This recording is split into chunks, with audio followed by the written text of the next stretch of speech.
나오는 거니까 기억이 반응물, 기질 할 수 있고 니은이 생성물이지. 보니까 크기가 따로 작게 있었는데 합쳐서 커졌으니까 이거 동화작용이고 나도 에너지가 커졌으니까 얘도 동화작용입니다. 분자당 에너지 양은 동화는 생성이 더 크니까 니은이 더 크다라고 해야 되고 효소가 있을 때 에너지는 언덕이 낮을 때니까 E1 더하기 E2라고 표시하면 되겠지. 그 다음에 효소의 농도가 증가하더라도 E2인 반은 열은 안 작아집니다. 작아진다 X. 근데 양이 많아진다고 해서 이 언덕이 계속 내려가는 것도 아니다. 효소가 없을 때 아니면 있을 때 딱 보유값입니다. 그래서 둘 다 X라고 해야 되고 자 뒷장에 4번에 카탈레이스 이거 오늘 실험을 좀 덜 봐서 좀 헷갈렸을 수 있는데 그 과산화수소 있잖아. 화학식이 H2O2지 반응식부터 먼저 쓰면 시간이 지나면 물과 산소로 분해됩니다. 그리고 개수비 맞춰줘야 되니까 2 적어줘야 돼. 2대 2대 1. 근데 이게 물과 산소로 분해가 되지만 사실은 굉장히 오랜 시간이 걸리기 때문에 이 반응의 속도를 높여주는 촉매가 필요해. 보통 이산화 망간이라는 촉매를 써서 빠르게 분해시키는데 우리가 상처 소독약을 쓸 때 상선화물을 바르면 이걸 넣지 않아도 거품, 탄소를 볼 수 있었던 이유는 우리 혈액 속에 이산화 망간 같은 과산화수소 분해시킨 효소가 있었는데 이게 카탈레이스야. 조금 이따가 한 번 더 설명할 거야. 자, 이 효소 때문에 우리 눈에는 빨리 볼 수 있었던 거거든. 자, 어쨌든 이 기포가 산소지, 산소 확인하는 방법 잘 타니까 보통 뭘 갖다 대? 꺼져가는 불씨나 또는 향불을 가져다 냅니다. 그래서 향불을 가져다 댄다. 또는 가져다 대면 어떻게 된다? 다시 잘 타오른다. 그러니까 얘가 잘 타게 하는 성질이니까. 그래서 우리가 수소 기체는 가연성, 연소가 가능한 기체고 얘는 연소를 도와주는 기체라고 해서 조연성 기체거든. 그래서 보통 불씨가 꺼지고서 잘 탄다? 산소라는 걸 확인할 수 있는 겁니다. 기포 확인 방법. 근데 이런 카탈레이스 이산화 망간이든 사라지는 게 아니라서 제일 사용 가능하다 했지. 시간 지나면 얘가 없어질 거지만 반응이 다 끝나고 나서 과산화수소를 또 넣어주면 또 반응시킬 수 있어. 이거 매번 넣을 필요가 없다는 거지. 그러니까 기포 발생이 끝난 시험반에는 뭐를 넣으면 과산화수소를 넣으면 다시 기포가 발생합니다. 자, 5번 넘어갈게요. 마찬가지 A가 효소고 이제 C가 결합기에서 내가 효기복이라고 할 때 화살표를 봐야 되잖아. B가 들어가서 A니까 B는 반응물이야. 이번에는 끊어졌으니까 이건 일종의 이화작용이라고 보면 되고 자, 그 다음 나 그래프에서 감소하고 있는 게 뭐다? 반응물. 쌤이 증가하는 게 있으면 그건 생성물이라고 했지? 그 다음에 나이 T가 효소라고 했어요. 원래 있다가 잠시 사라져가 있는 거. 근데 뒤집어진 게 효기복이라고 했지. 원래는 없다가 잠깐 반응할 때나 생기는 거. 자, 그러면 동그라미 기억이 반응물이니까 B랑 연결. 동그라미 니은은 A랑 연결. 기긋은 C랑 연결하면 됩니다. 그 다음에 반응의 속도는 어떻게 뭐라고 했지? 농도 그래프에서 반응의 속도는 기울기라고 했지. 생성물이 없지만 반응을 보고 찾으면 돼. 얼마나 빠르게 감소하고 있는지. 기울기가 초반이 더 빠르니까 T1의 속도가 더 빠릅니다. 왼쪽 부등호. 근데 활성화 에너지는 고유값, 변하지 않는 값, 언제나 같다는 이라고 해주면 된다. 자, 우리 지난 시간에 여기까지 했고, 자, 뒷장에 선생님이 네 문제 넣어놨잖아. 일단 1번, 2번 빠르게 먼저 두 문제 풀어볼까?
이번에 A, B, C 중에 A가 누구야?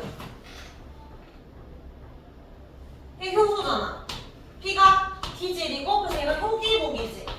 A가 효소라고 생각한 이유는 반응이 끝난 뒤도 뭐 모양이 변하지 않았으니까. 자, 그럼 주성분이 단백질이면 효소니까 B가 아니라 A라고 해야 되고, 기질은 B가 아니라 A가 아니라 B라고 해야 되겠지. 효소나 효기복이나 둘 다 단백질이 들어있기 때문에 온도나 pH 영향을 받습니다. 답은 2번. 자, 그 다음에 밑에 2번에 이 그래프 기억나지?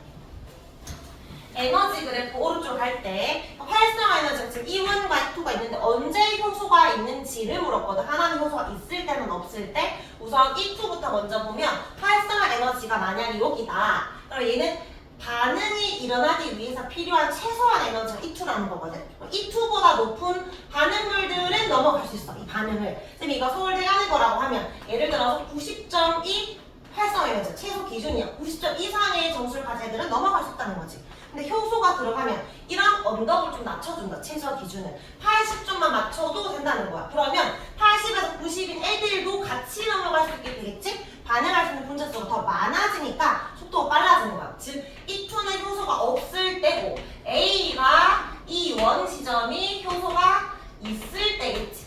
언덕이 낮아졌으니까. 그럼 기억에 E1보다 E2에서 반응을 일으킬 수 있는 분자 수가 많다? 아니지. 더 적잖아. E2는 더 높은 쪽이 있으니까. 그 다음에 니은 E1이 효소가 없을 때가 아니라 있을 때고 E2가 없을 때니까 반대지. 틀렸고 디귿에 효소가 있으면 없을 때보다 어떤 수만큼 이 면적만큼 더 많아졌으니까 지금만 맞습니다. 3번. 자, 오른쪽에 3, 4번도 풀어볼게요. 일단은 문제 해석부터 해보자.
왜 니은이 맞는지는 알겠어.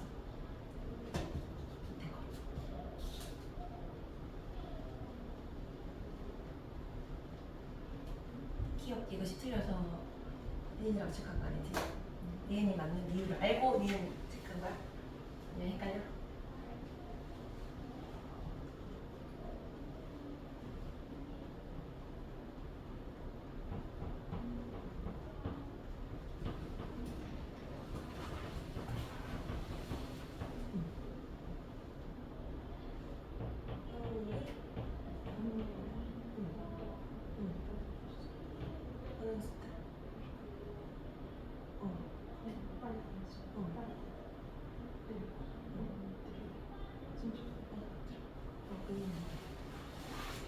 자, 3번 볼까? 자, 요거는 우리 지금 보니까 하나만 원래 배웠었는데 지금 막 볼록볼록 하잖아. 사실은 하나만 딱 알려준 거는 그냥 간단한 예시고 실제로 물질은 중간 생성 물질이 많기 때문에 계속 이런 식의 반응들을 하게 되는데 잘라서 보면 돼. 이렇게 잘라서.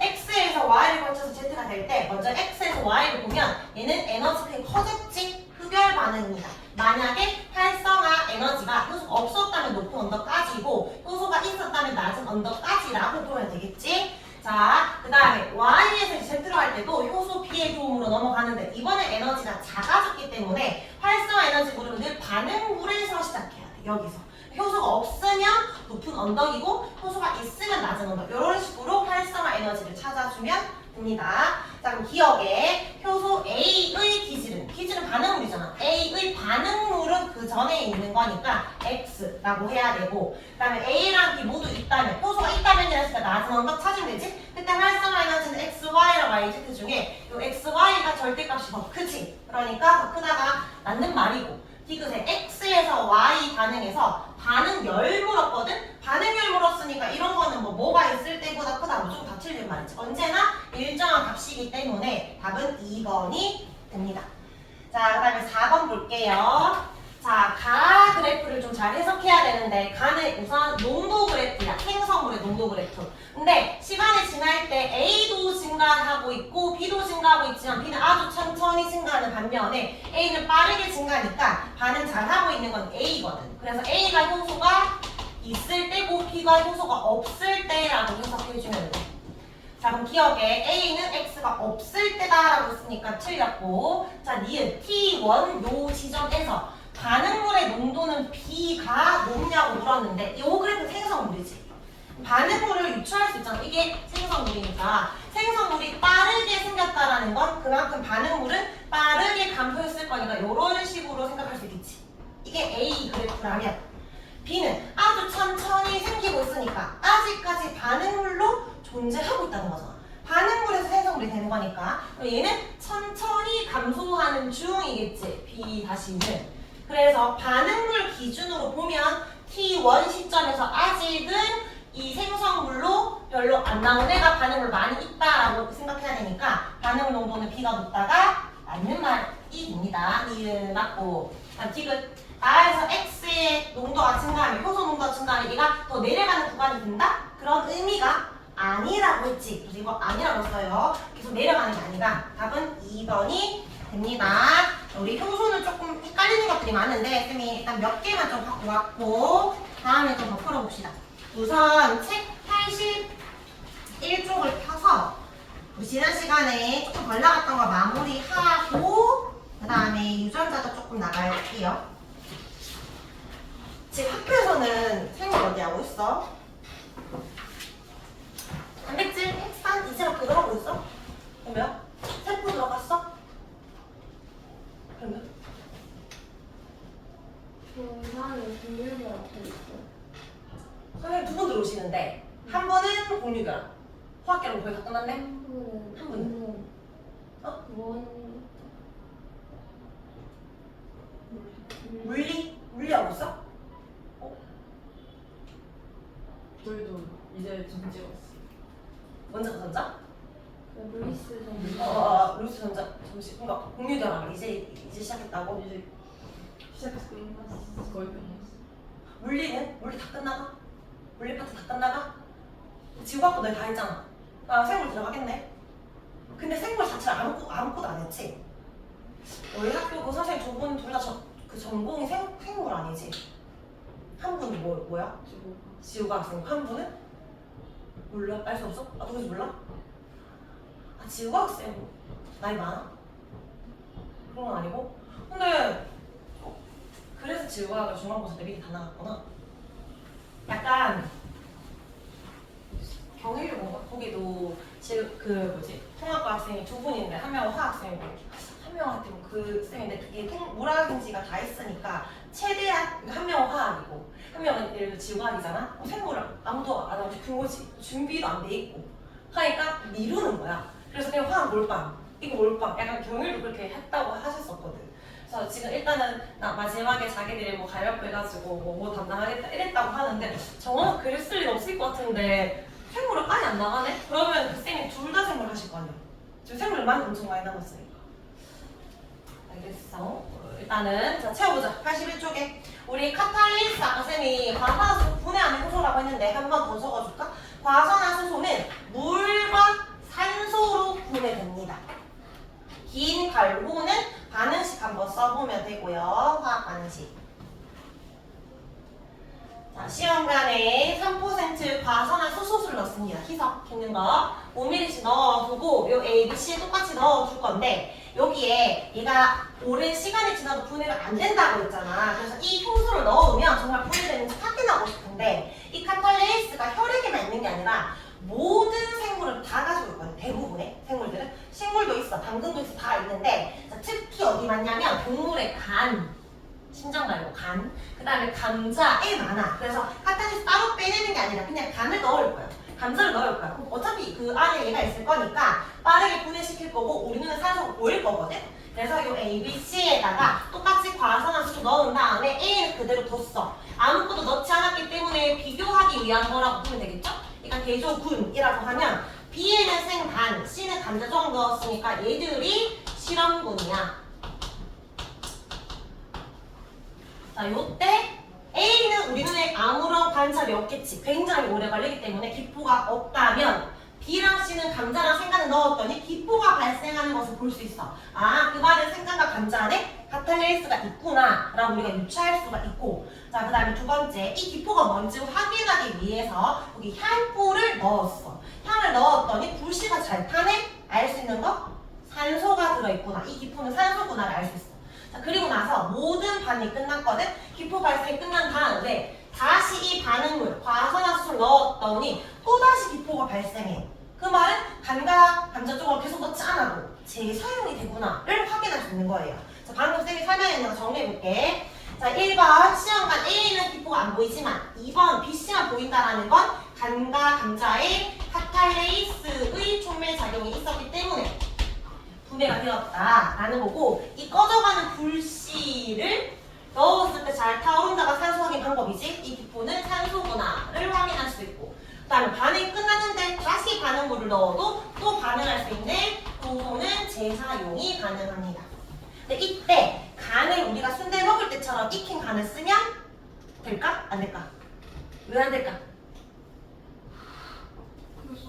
효소는 열에 약하니까, 맞지? 효소는 단백질이잖아, 조성분이. 그래서 열에 약해서 입체 구조가 바뀌기 때문에 생간이나 감자도 생감자를 써야 됩니다. 자, 그리고 이거 반응, 이거 너희가 계속 재사용 가능하다는 문제를 풀다 보면은 빨리빨리 풀게 되는데, 다시 반응할 때 과산화수소를 다시 넣어야 재사용 가능한 거야. 기포가 나오는 거야. 감자를 다시 넣는 게 아니야. 생간을 다시 넣는 게 아니라 반응물인 과산화수소를 다시 넣어야 반응이 다시 일어납니다. 자, 이제 오른쪽에 효소의 한 장 넘겨서 활용해 볼게요. 여기는 진짜 쉬워. 문제 안 나오거나 나온다면 한 문제 정도인데, 나왔을 때 안 읽었으면 너무 좀 헷갈리기 때문에 무조건 한 번은 좀 제대로 정독을 해야 돼. 일단 효소는 물질 대사에 관여한다라고 했는데, 물질 대사가 다 우리 몸의 생명 현상과 관련있기 때문에 효소가 망가지면 생명 시스템도 망가집니다. 근데 이런 효소를 바깥에 꺼냈을 때 작용할 수 있을까 없을까? 그러니까 물질 대사라는 건 반드시 우리 몸 안에서 일어나는 거잖아. 그 물질 대사 도와주는 효소를 꺼냈을 때 얘는 밖에서 활용할 수 있다 없다?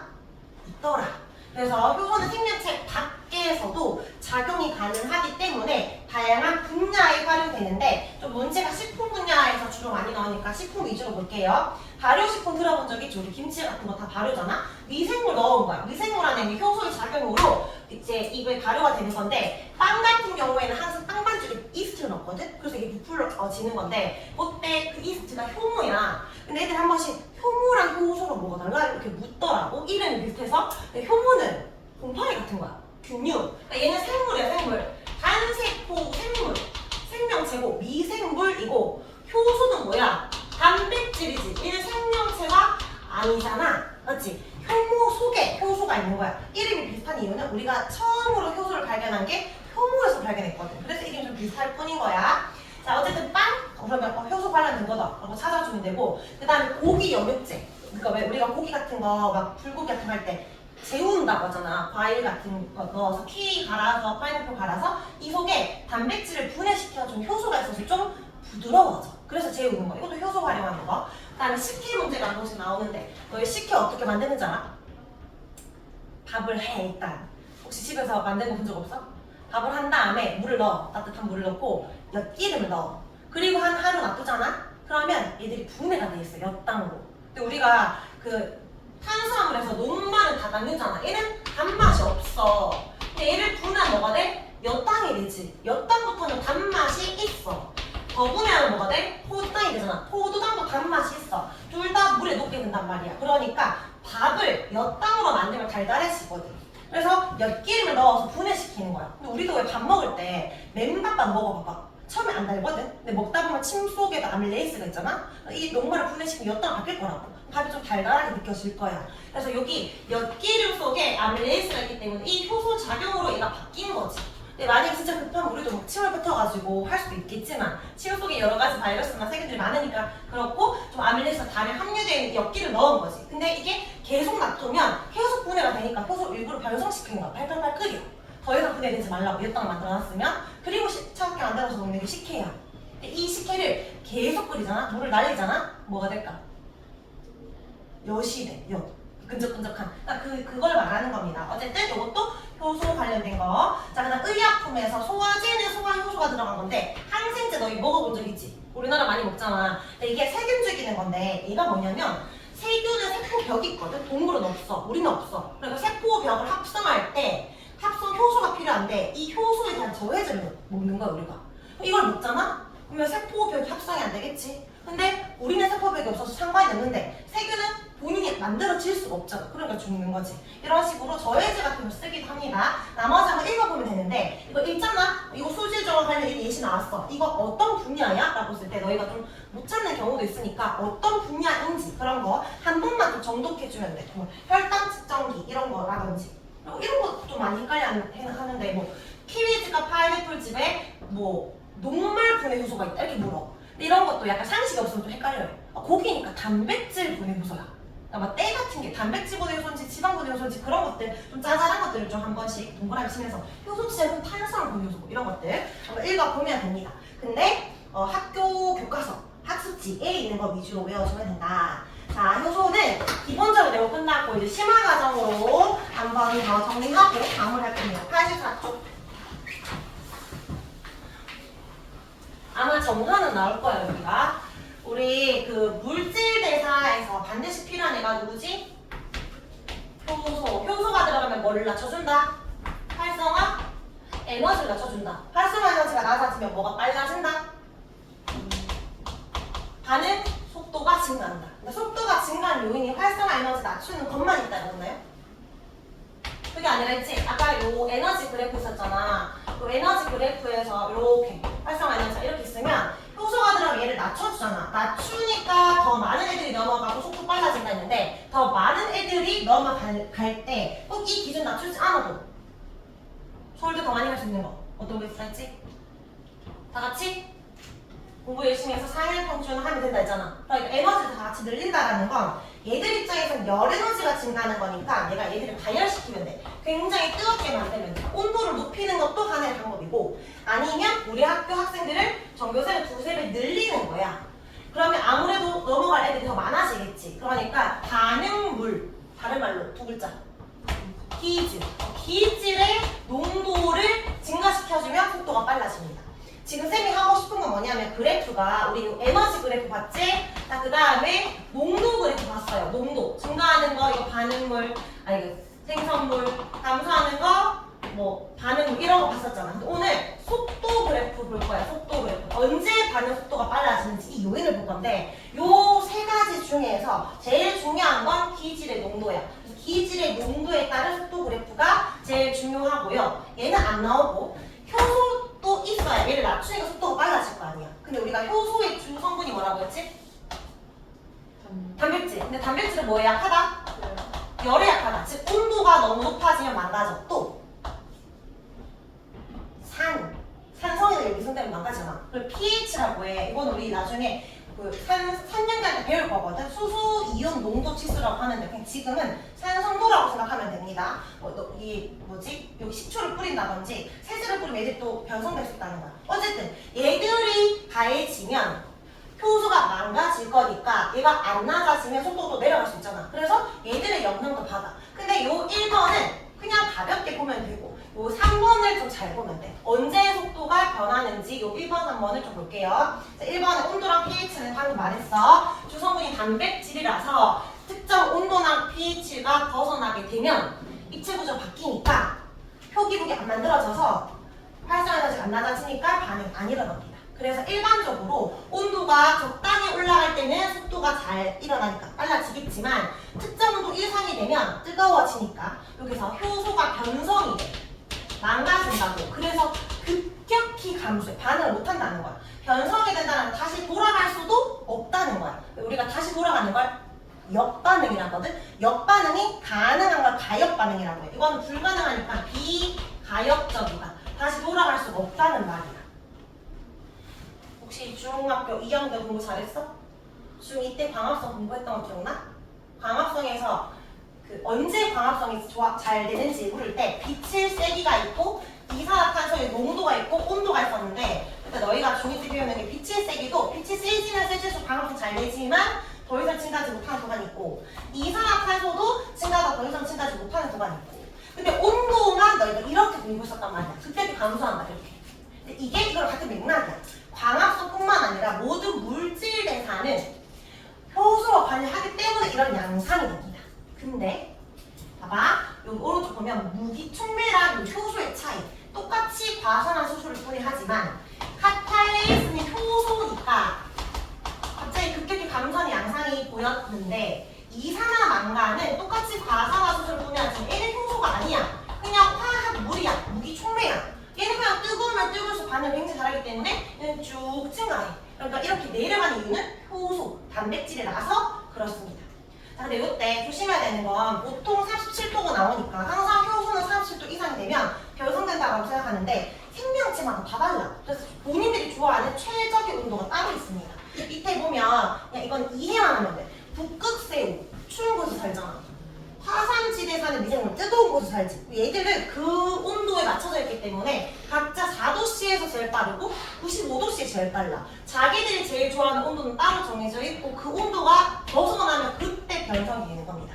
알겠죠? 무조건 37도가 절대적인 속도는 아니에요. 자, 마찬가지 pH도 우리가 알고 있는 아밀레이스 침 속에 들어있는 요 효소는 중성일 때, 즉 pH가 7이라는 숫자에서 제일 반응 잘해. 얘는 7보다 높아져도 변성이고 낮아져도 변성이거든? 둘 다 변성. 근데 펩신 기억나?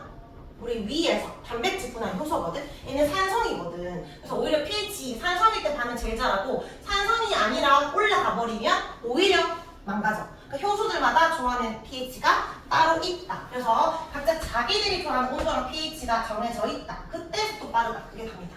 자, 이제 오른쪽에 기질의 농도 볼게요. 선생님 별표처럼 한 책 여기가 중요해.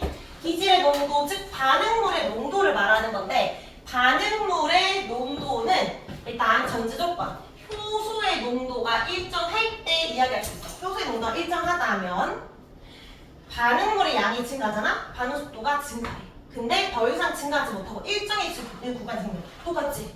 웬만한 어떤 요소든 간에 걔들이 많아지면 계속 증가하지만 더 이상 증가하지 못하는 구간이 있어. 이게 다 효소랑 관련돼서 그런데 자, 일단 얘는 이해가 될 거야. 반응물이 많아지면 속도가 조금씩 증가하는 효소가 없을 때 효소가 있으면 속도는 확 증가하지만 더 이상 증가하지 못한대. 왜 여기서 일정해졌는지를 이해하면 되거든? 아까 쌤이 효소가 농도가 일정할 때라고 했으니까 효소를 쌤이 3개만 그려볼게. 3개로 한정을 딱 지어놓고 반응물의 농도, 기질의 양이 점점 많아질 때를 생각하는 거야. 만약 기질이 1개이다. 그러면 반응할 수 있겠지. 하나를 잘라. 근데 만약 기질이 2개가 되었어. 동시에 2개를 자르니까 속도는 빨라지겠지. 그냥 가볍게 2라고 해볼게. 속도 2. 근데 기질이 3개가 있으면 속도는 3이야. 근데 기질의 양이 점점 많아지더라도 4, 5로 증가하더라도 속도가 4, 5가 될 수 있었어? 없지. 왜? 효소가 3개밖에 없으니까.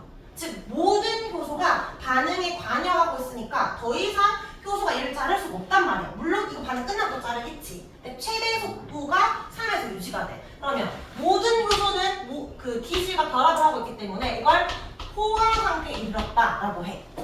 더 이상 증가할 수 없다는 거야. 그래서 여기 보면 S1일 때는 아직까지 효소가 충분해. 기질이 좀 별로 없는데. 여기 S2부터는 지금 효소가 몇 개 없지? 기질이 많아서 더 이상 속도가 증가할 수 없다. 그런 개념이야. 그럼 여기서 질문. 요 나 구간에서 속도를 높이고 싶어. 뭘 넣어줘야 돼? 효소를 더 넣어야 돼? 기질을 더 넣어야 돼? 기질. 효소가 부족해서잖아. 기질이 지금 충분하고 효소 부족하니까.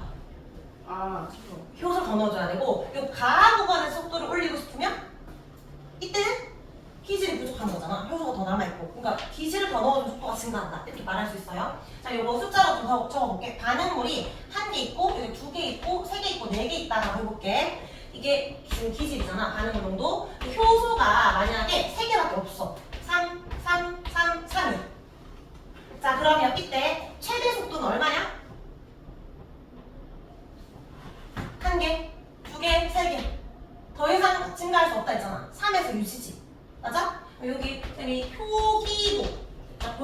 표기복수라고 봐. 여기서 만들 수 있는 표기복수 몇 개? 하나. 효소가 3개 있고 기질 2개면 만들 수 있는 표기복은 2개. 효소가 3개고 기질도 3개고 표기복수는 3개. 근데 최대로 만들 수 있는 수. 기질이 4개가 되더라도 표기복 몇 개에서 멈춰? 최대가? 3개밖에 없지. 이 표기복수가 뭘 의미하는 거냐면 반응 속도랑 똑같아. 동시에 3개가 만들어졌다는 거니까 속도는 3까지 올라갈 수 있다 이 말이야. 그래서 이게 초기 반응 속도랑 표기복수랑 비례해. 이게 문제를 잘 이해해야 돼. 그러니까 S1 시점과 S2 시점 중에 언제가 속도가 빨라?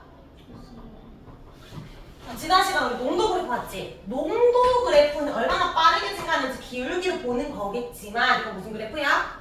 속도 그래프지. 말 그대로 속도 값이잖아 위로 가는 게. 속도는 얘가 여기고 얘는 높은 곳에 있잖아. 얘가 속도가 더 빠른 거지. 맞지? 얘가 더 빠르다고 해야 돼. 근데 어떻게 질문하냐면 S1일 때보다 S2가 속도가 빨라? 라고 묻는 게 아니라 S2일 때 표기복수가 더 많아? 이렇게 물어. 근데 이걸 갖다가 미리 생각 안 해놓으면 너희가 막 생각하거든. 얘랑 이렇게 결합하는 거 너 막 상상해. 그렇게 생각하면 당연히 복잡하지. 그냥 같은 말이라고 해석하면 돼. 표기복수가 많다? 즉 속도가 빠르다. 이거 같은 말. 그래서 지금 속도가 1, 2, 3, 3, 3, 3, 속도 3, 3, 4 이런 말이야.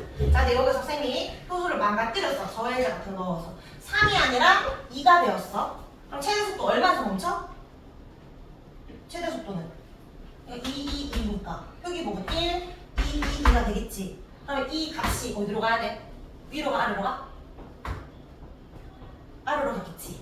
2에서 더 이상 증가할 수가 없잖아. 근데 그릴 때 요렇게가 아니라 여기 이 지점에서 이미 포화가 됐으니까 여기서부터 가야 돼.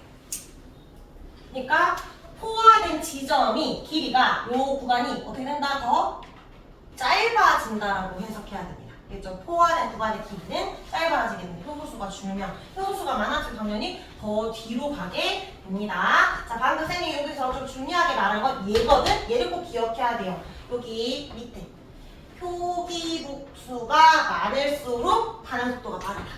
이거 잘 이해하기. 자, 그럼 이거 ES 문제 풀어보겠습니다. 일단 넘겨가지고 세 문제 있는데 처음에 S1, 2, 3와 나에 있는 A, B, C 연결.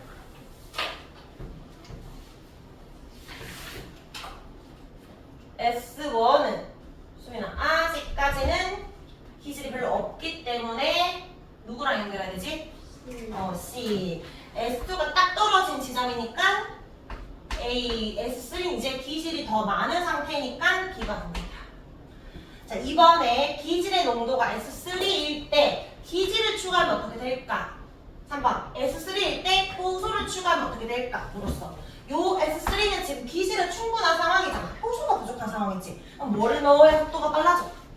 효소. 그러니까 효소 넣으면 속도는 증가하겠지만 기질 넣으면은 여전히 일정하겠지. 더 이상 증가할 수 없습니다. 자, 2번 문제 풀어보자. 효의 농도가 아니고 효소야, 효소. 효소의 농도가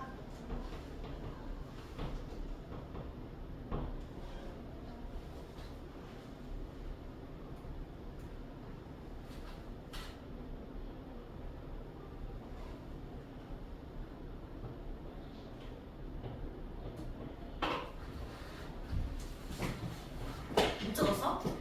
뭐라 적었어? 2번은 답이 뭔데? 1점? 3번은? 1번이 증가. 3번은? S3가 지금 뭐가 충분한 상황이야? 효소. 지금 X축 그래프로 봐.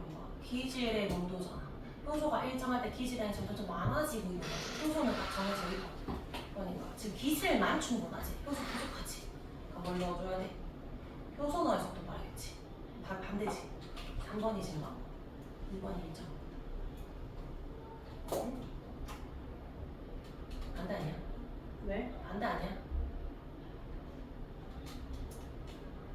2번은 기질 추가 있다며. 3번은 효소 추가한 거니까. 효소 추가의 속도 빨라지지.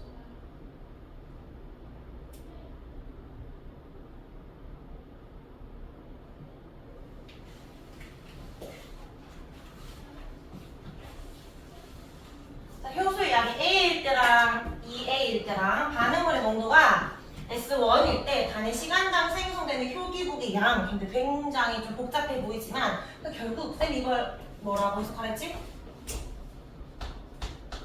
속도. 효기국이 많으면 속도가 빨라져. 그러니까 S1일 때 A랑 2A일 때 속도 차이가 얼마나 나냐 물어보죠. S1일 때 효소 양이 A면 0.25, 2A면 0.5. 몇 배 차이나?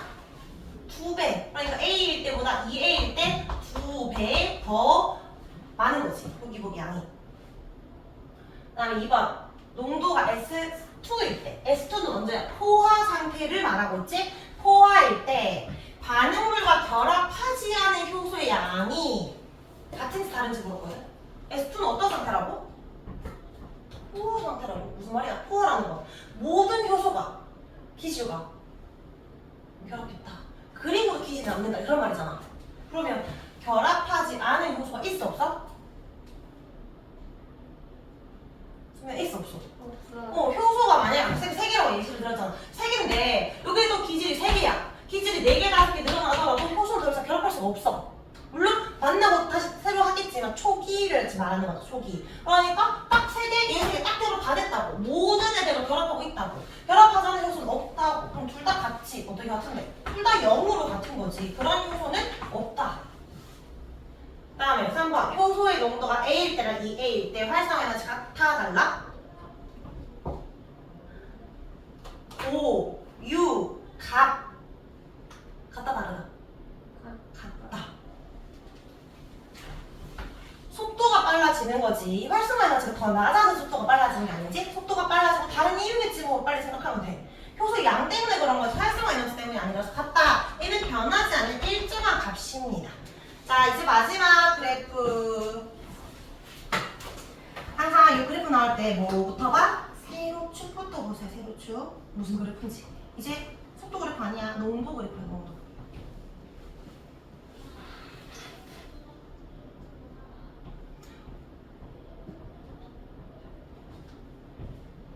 틀렸네.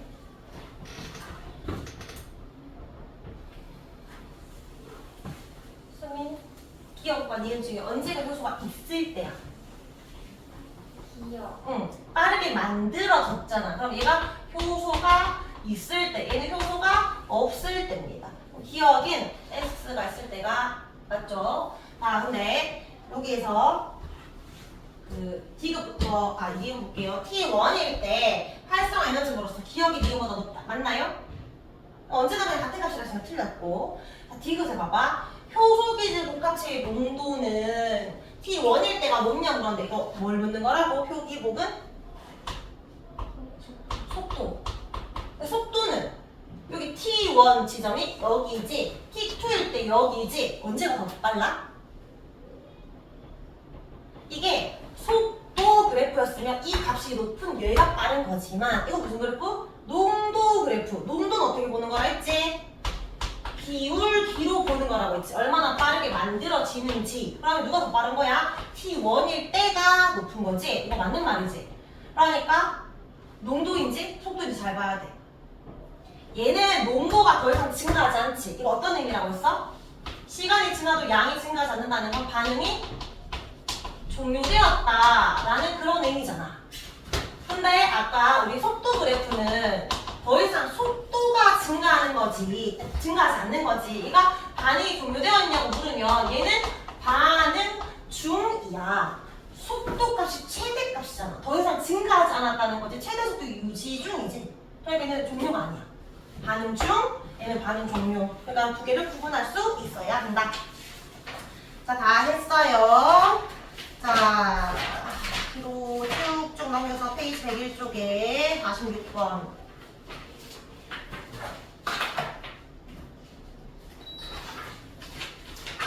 효소 이용한 실험 볼까? 다음은 감자즙을 이용한 실험입니다. 감자즙 안에 카탈레이스 있는 거 알죠? 자, 이 바람을 빼고 풍선에 1cm 간격을 두고 점을 찍었대. 둘 다 과산화수 넣었대. 하나는 증류수 비교하기 위해서, 하나는 감자즙 넣었대. 그럼 어떻게 될까? 감자즙 넣은 곳은 빠르게 분해가 되었겠지? 빠르게 어떤 기체가 나와? 산소. 그러면 풍선을 씌웠으니까 어떻게 될까? 풍선이 커지겠지? 점 찍었던 것들이 간격이 벌어집니다. 자, 그럼 기억에 이 실험은 반응물 감자즙이다. 반응물은 누구야? 과산화수소지. 맞지? 감자가 아니라. B에서 무슨 작용이 일어나? 이거 분해된 거잖아. 무슨 작용? 이화작용. 그 다음에 고무풍선 사이 거리는 A보다 B에서 크다. B가 감자즙 있던 곳이니까 벌어졌겠지? 큰 거 맞습니다. 답은 3번. 그 다음 104쪽에 54번.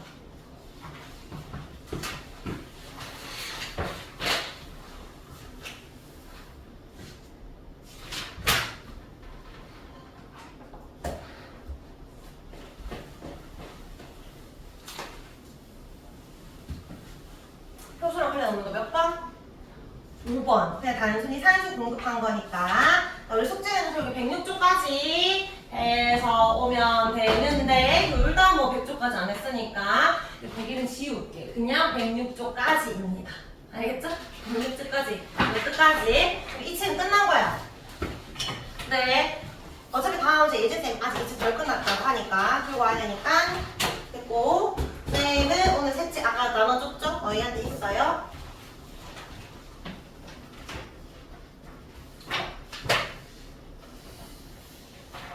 거기 290쪽 어떻게 하면 되는 거야?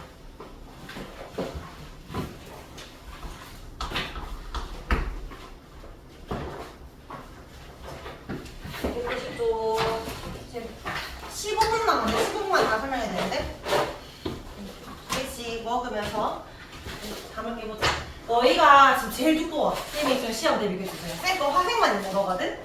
근데 그 혹시 미리 공부를 좀 할 거면 쌤이 이렇게 숙제를 주지 않아도 너희가 알아서 좀 하면 돼. 쌤이 다 못 주는 것들이 있으니까. 그래,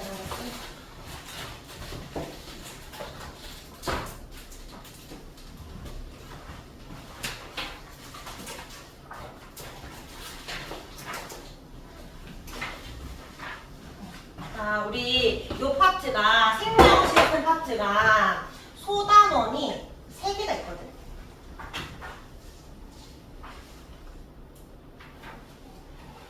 너희 지금 펴놨구나.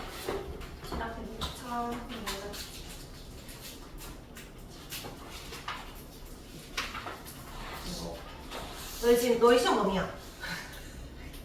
진짜 많지? 근데 여기 원소 주기성, 이온결합, 분리결합 다 있고 지각과 생명체 한번 나가야 되고 단백질 합성 했고 기본 단위 한번 복습할 거고 이거 최근에 효소 했잖아. 이거 효소 했잖아. 오늘 이거 할 겁니다.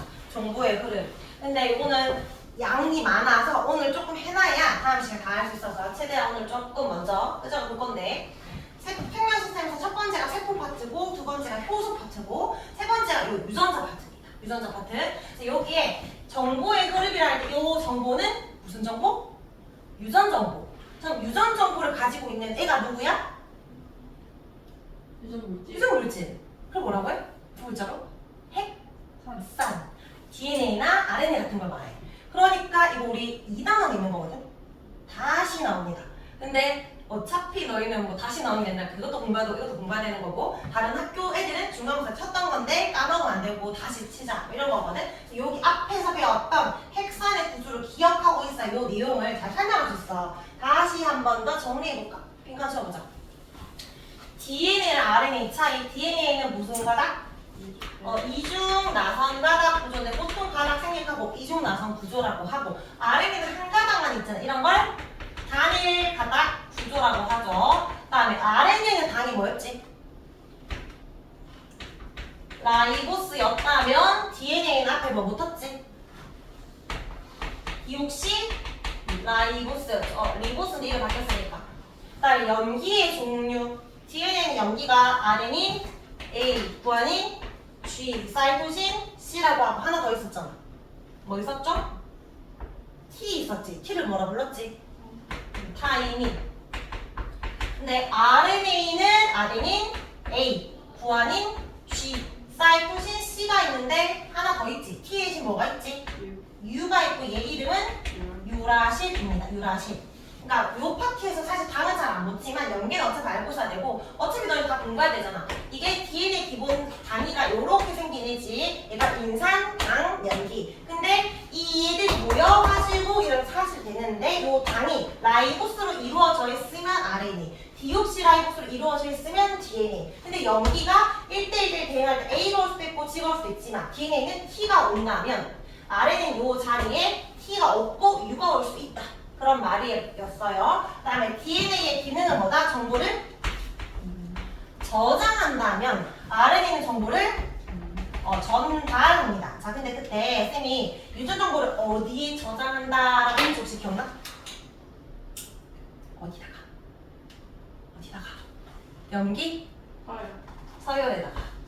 염기 서열에 정보를 저장합니다. 예를 들어 볼게. DNA가 얘가 지금 요 골격은 인산과 당연한 골격이고 얘가 지금 염기들이야. 염기들끼리 마주보고 있는 염기쌍. 요 염기가 ATGC 4종류가 있는데 인간들마다 다 달라. 우리는 이렇게. 근데 만약에 이렇게 한쪽이 있잖아. 맞은편에 요 염기는 어떤 결합하면 되지? 어떻게 결합하면? 상보적으로. A가 오면 누가 온다?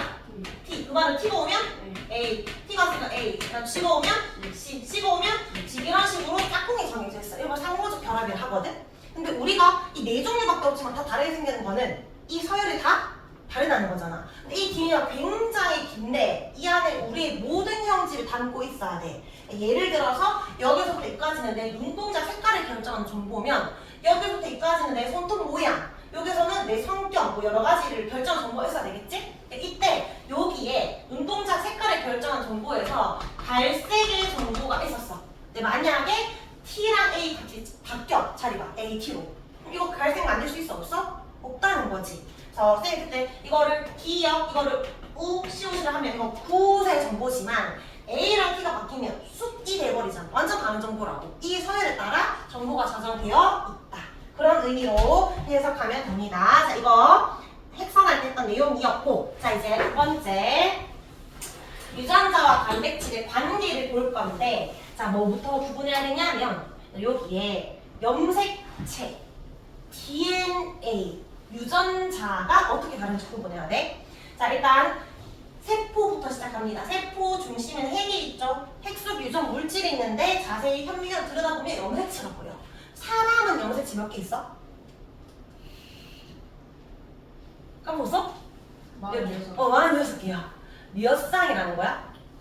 23쌍. 이거 우리 중3 때 배웠던 거고 이 파트 안 나와. 근데 어쨌든 23쌍이라는 거야. 엄마한테 몇 개? 23개. 아빠한테 23개 받아서 내가 46개를 가지고 태어난 거잖아. 그 염색체 안에 내 이런 모양 만들어라고 정보 넣어놓고 나를 만든 거지. 맞지? 그렇게 태어난 거지. 자, 근데 요 염색체가 언제나 현미경을 볼 때마다 저런 모양을 보이는 건 아니거든? 평상시에는 이런 모양이 아니야. 얘는 언제만 볼 수 있게? 이런 염색체는 세포가 분열할 때만 볼 수 있어. 얘는 분열기 얘만 보이는 거고 평상시 얘가 풀어져 있어. 실모양 풀어져 있다고 해서 이걸 뭐라 불러?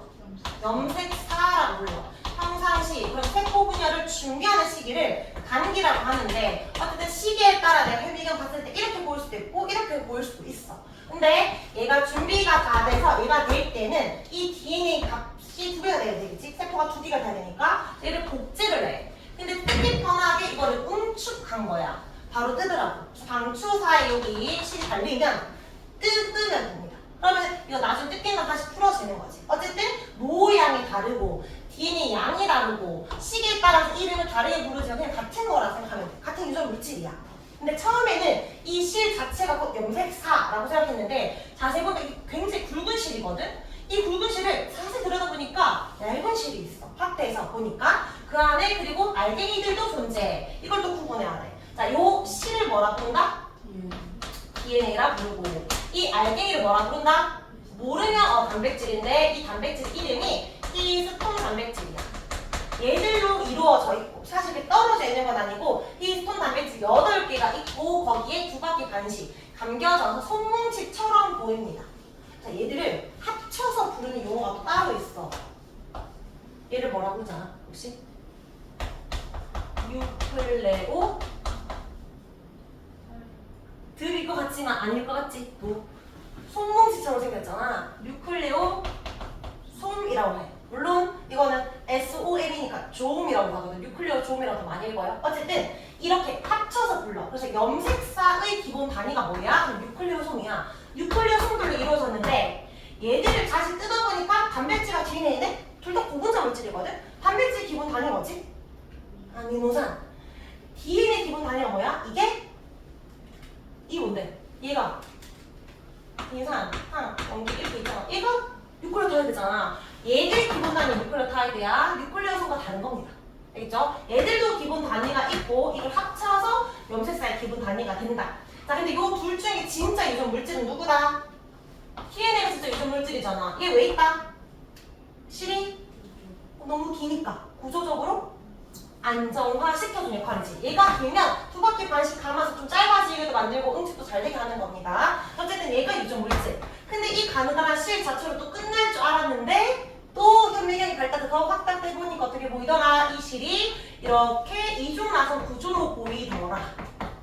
얘들이 염기쌍이고 얘가 인산과 당을 의미하는 거였지. 아까 말했던 ATGC 맞은편에 상호적 결합을 하고 있더라. 자, 그러면 아주 긴 DNA가 있어요. 근데 여기에서 나를 드러내는 모든 형질들이 다 담겨 있어야 돼. 여기서부터 여기까지는 아까 뭐 깃불 모양, 여기서 여기까지는 코 모양 이런 거 있잖아. 이거는 눈동자 색깔 등등등. 이렇게 어떤 형질을 결정하는 정보가 있는데 얘를 뭐라 부르냐면 이런 부분을 유전자라고 불러. 얘도 유전자, 얘도 유전자야. 다시 물으면 하나의 DNA 안에는 한 개의 유전자가 있다. 맞아, 아니야? 아니지. 인간은 한 2만 개 넘게 있어. 우리를 드러내야 될 게 얼마나 많아. 손톱도 결정해야 되고 손톱 길이도 결정해야 되고 맞지? 결정할 것들이 많으니까 유전자는 엄청 많습니다. 근데 여기에서 의미가 있는 정보를 유전자라고 하고 아무 의미 없이 ATTT 있어. 근데 아무것도 해석이 안 된 데가 있어.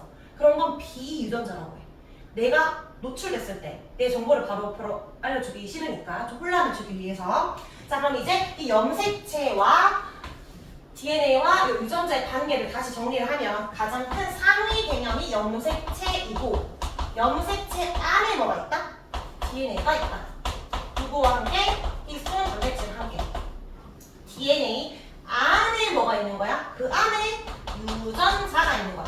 물론 의미가 없는 비유전자도 있다 했지? 근데 어쨌든 그 안에 있습니다. 얘가 가장 상위 개념, 가장 하위 개념입니다. 자, 요 세 개 중에서 진짜 유전 물질은 누굴까? 유전 물질 적어라. 뭐라 적어야 될까?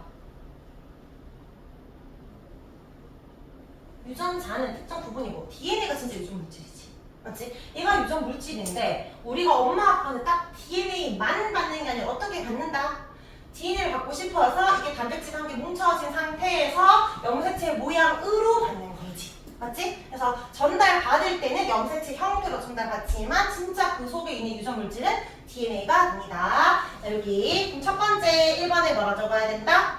DNA가 응축된 때는 염색체. 그 밑에 DNA가 단백질과 같이 있고요. 거기 밑에 DNA 특정 부분을 유전자라고 한다. 이런 유전자는 염기, 서, 열의 정보가 저장이 됩니다. 자, 한 장 더 넘겨가지고 힘들겠지만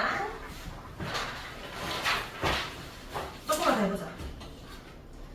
자, 여기 이 파트, 쌤은 요 293쪽까지 한 장까지. 요 왼쪽 페이지 말면 오른쪽 페이지 그냥 거드는 내용이야. 얘를 잘 이해해봐. 방금 쌤이 설명했던 염색체 안에 DNA 안에 유전자가 있다 했는데 요 그림 무슨 말이야? 유전자가 단백질 A를 만들고 유전자 B는 단백질 B를 만들지. 쌤이 아까 나를 나타내는 모든 형질에 대한 정보가 있다 했는데 그냥 가장 러프하게 말하면 유전자는 뭐에 대한 정보가 있냐면 특정 단백질에 대한 정보가 있는 거야. 그러니까 우리 모든 정보는 단백질에 대한 정보래. 굉장히 좀 이상하게 느껴지거든? 그래서 탄단지 중에 탄수화물 없어요? 탄수화물에 대한 정보 없어요? 없어. 직접적인 정보 없어. 지방에 대한 정보 없어요? 없어. 그러니까 지방과 탄수화물이 고분자잖아? 지난 시간에 물질대사 했잖아? 걔 합성해야 되잖아. 합성할 때 뭐 필요해? 효소 필요하지. 그 안 되면 효소에 대한 정보가 있겠지. 그 분해하는 효소에 대한 정보가 있지. 직접적으로 녹말 만드는 정보 이런 건 없어. 모든 단백질을 만드는 정보가 있어. 단백질이 우리 몸에서 대부분이라 했잖아. 단백질이 근육만 있는 게 아니라 효소도 단백질이고 인슐린 같은 호르몬도 단백질이고 헤모글로빈도 단백질이야. 이게 어떤 단백질인지 모르지만 여러 개의 단백질들이 만들어서 뭘 해? 우리 몸에서 일꾼이야, 일꾼. 여러 가지 기능을 해서 나를 드러내게 되는 거야. 그래서 이 문장이 익숙해져야 돼. 유전자는 단백질에 대한 정보가 있다. 이렇게 이야기해야 돼. 다음 주에 쌤 더 풀어서 말할 거야. 이거를 2단계로 풀어서. 일단 1단계부터 이해하기. 단백질에 대한 정보가 있다. 자, 이제 3단계는 이제 그 세 번째는 유전자와 단백질과 형질, 발현 이렇게 세 개 연결시킬 거거든. 형질이 뭐냐면 형태와 성질이야. 줄임말이야. 여기 뭐라 적혔어? 모양과 성질이지. 우리를 드러내는 모양과 성질. 나를 나타내는 특징을 말하는데 피부색도 나의 형질. 나를 드러내는 거잖아. 눈동자 색깔도 나의 형질. 나를 나타내는 모든 것. 근데 겉으로만 그런 게 아니라 혈액형도 형질. 성격도 형질, 학습 성적도 형질, 나를 나타내는 다 형질이야. 근데 이 형질이 뭘로 표현되게? 유전자에 의해서 내가 나타나는 거잖아. 거기 중간 매개체가 누구야? 단백질을 알지. 그러니까 단백질에 의해서 내가 나타나는 거야. 단백질들의 기능으로 나의 형질이 드러나는 거야. 그러니까 유전자가 어떤 단백질 A를 만들고 얘가 어떤 기능을 해서 나라는 형질이 발현이 된다. 이렇게 흐름이 갑니다. 자, 흐름만 이해하면 돼. 자, 유전자에 저장된 유전 정보에 따라 어떤 단백질이 만들어지는데 단백질들은 입체 구조를 가지면서 어떤 기능을 하잖아. 이 기능을 수행하면서 여러 형질이 나타나는 거예요. 거꾸로 갈게. 자, 갈색과 흰색의 당나귀가 있어. 털색이 다르지. 이건 피부색이다. 피부 또는 털색은 형질이 다른 거야. 왜 형질이 달라라고 물으면 뭐라고 해야 돼? 단백질이 달라서라고 해야 돼. 멜라닌이라는 색소 알지? 이거 흑갈색의 색소 단백질이거든. 일종의 색소 단백질이야. 색소 단백질의 양이 달라서 그래. 많은 양의 멜라닌 색소가 있고 얘는 조금밖에 없어서 그래. 왜 차이가 나? 처음부터 만들 수 있는 효소의 양의 차이가 나거든. 근데 이것도 효소의 양 왜 차이가 나? 어디서 시작한 거야? 유전자. 처음부터 많이 만들어라는 정보가 있었고 적게 만들어라는 정보가 있었던 거지. 그러니까 유전자에 의해서 단백질이 만들어지고 어떤 단백질들이 기능을 하면 거기에 따라서 형질이 발현이 되는 겁니다. 밑에 갈로에 한 번 더 적어줄까? 유전자의 유전 정보가 다르면 합성되는 뭐가 달라져서 단백질이 달라져서 무엇이 달라진다? 형질이 달라진다. 이 흐름. 근데 이거는 이번에 개정에서 있었고 쌤이 작년까지 이 그림으로 설명했던 거거든. 똑같은 말이지.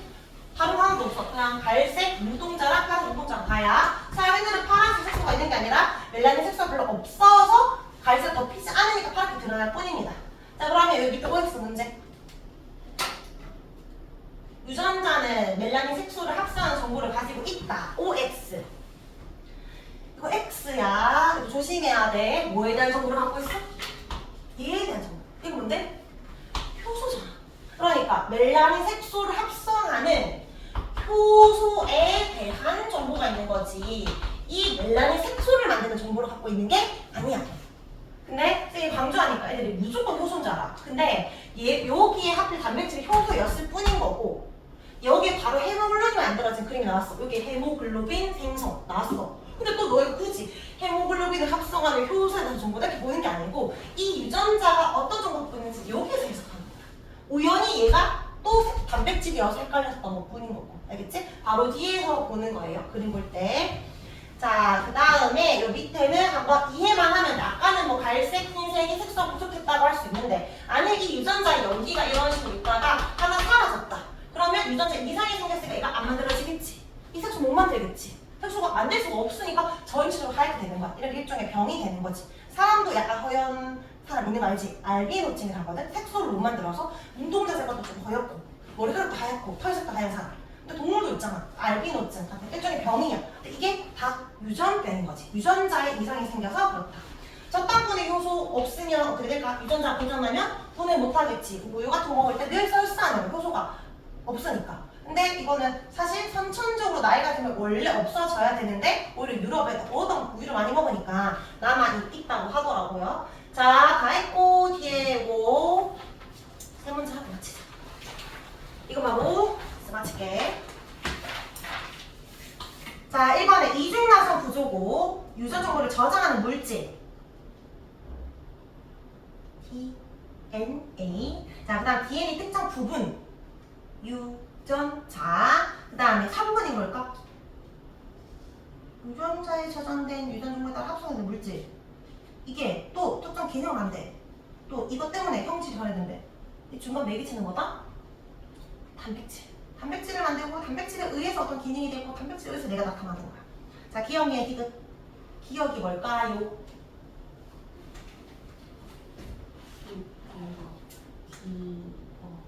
DNA야. 염색사가 아니야. 얘가 염색사지. 이 굵은 게 염색사고 얇은 건 DNA. 니은이 히스톤 단백질. 디귿이 염색체. 여기에 만약 기호를 하나 더 있었어. 이렇게 리을 이렇게. 얘는 DNA가 아니야. 얘는 유전자야. 알겠지? 얘가 DNA지. DNA 특정 부분이니까. 자, 밑에 가는 염색체고 얘들 뉴클레오솜이고 그 중에 나가 DNA고 다가 히스톤 단백질이죠. 자, 그럼 기억. 가는 세포 분열 할 때만 관찰할 수 있다. 맞나요? 맞지? 세포 분열 안 할 때는 실 풀어져 있을 거니까. 맞는 말이고 가는 뉴클레오타이드로만 이루어져 있다. 뉴클레오타이드로만 이루어진 건 DNA잖아. 뉴클레오솜으로 이루어져 있다라고 하던지. 맞지? 틀렸고. 다음에 디귿. 나 전체가 형질 발음이 이용된다. 전체가 안 되는 이유가 비유전자가 있잖아. 그래서 특정 부분이 유전자 부분만 형질이 발현되는 거야. 그래서 또 틀렸고. 리을에 나는 단백질이니까 나의 단체에서 나는 DNA니까 뉴클레오타이드. 그 다음에 다는 단백질이니까 아미노산이다. 얘는 맞죠? 동그라미. 자, 마지막 하나만 볼까? 자, 요 A는 뭘까요? 뭐라고 해야 되지? 유전자라고 해야 돼. DNA가 아니라 특정 부분이니까. 쌤이 유전자는 뭐에 대한 정보가 있다? 이거 하나 딱 외워야지. 단백질. 그러니까 B가 뭔지는 모르겠는데 단백질이야. 이게 효소일 수도 있고 호르몬일 수도 있는데 일단 단백질이야. 근데 그림 보니까 흰색을 빨간 색깔로 바꿔주는 단백질이네. 일종의 효소이겠지만 이걸 몰라도 돼. 자, 그럼 기억. A는 B에 대한 정보가 들어가 있다. 그림이 그런 모양이잖아. 맞는 말이고. 그 다음에 B는 흰색을 빨간 색깔로 바꾸는 단백질이다. 맞지? 어쨌든 이 B 덩어리 단백질이어야 돼. 유전자에 대해서 나온 거니까. 자, 디귿. A에 이상이 생기면 어떻게 된다? 단백질이 안 만들어진다. 제대로. 단백질이 안 만들어지면 이 색깔을 바꿀 수가 없다. 그럼 이 꽃은 흰색을 나타낼 것이다. 맞지? 유전자 하나로 형질이 달라진 거야. 유전자 때문에 형질이 달라지는데 그 사이에 뭐가 있다? 오늘의 핵심은 저기 단백질이 있었다. 그거를 기억해주면 됩니다. 자, 숙제 요거 2장밖에 없어.